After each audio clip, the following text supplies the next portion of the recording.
Good morning. Today is June 9th, 2012. It is 6:50 a.m. here in Miramar Beach, Florida. My name is David Andrew Christensen. I am the Reluctant Patriot, and I believe in the Constitution of the United States of America. I'm going to give you a little background on what has happened to me in the last 10 years. In 2010, I was declared a terrorist by the Department of Justice in the federal government. This was done primarily to bypass the federal judiciary.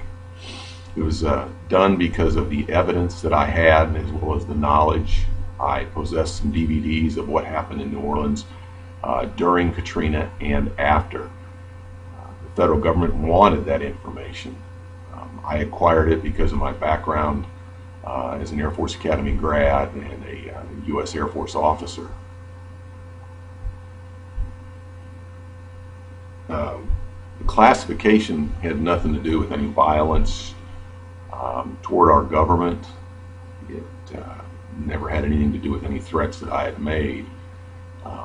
You'll find that I am notorious at conducting investigative work, documenting that work, finding evidence, listening to people. People will tell you the truth, as well as our government, if you understand how to decipher the information that they give you.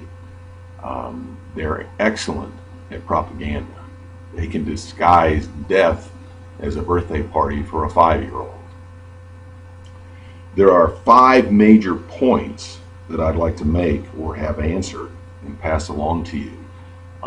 This is exceptionally complicated, and there's just no easy way to pass the information along to you. But point number 1 is the United States military conducted illegal operations within the territorial boundaries of the United States before, during, and after Katrina.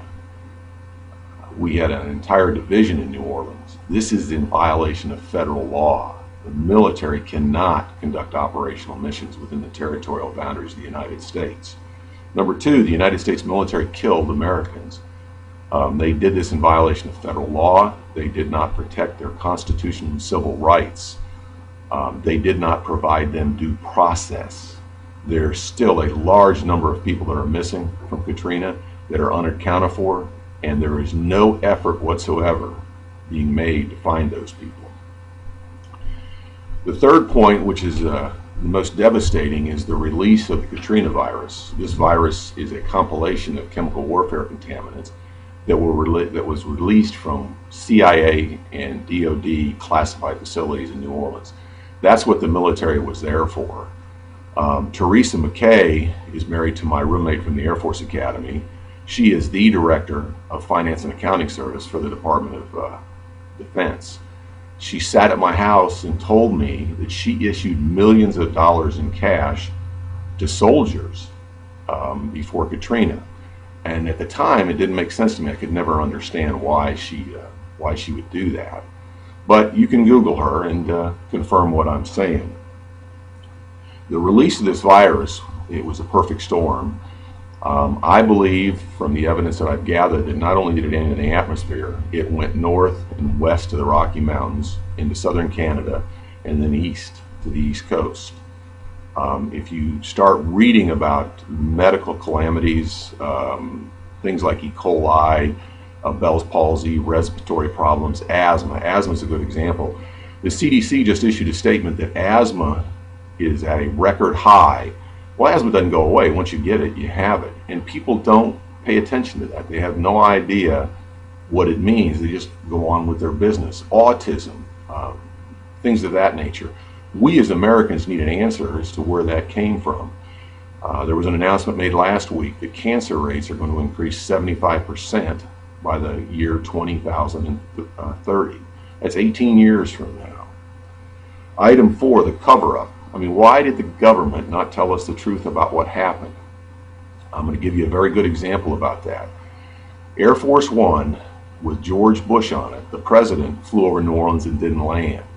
I, as an Air Force officer, used to fly support missions for Air Force One, for the president, and for the Secret Service. I am intimately familiar with the details and operations and protocol of that airplane, of the president's movements, and of the Secret Service.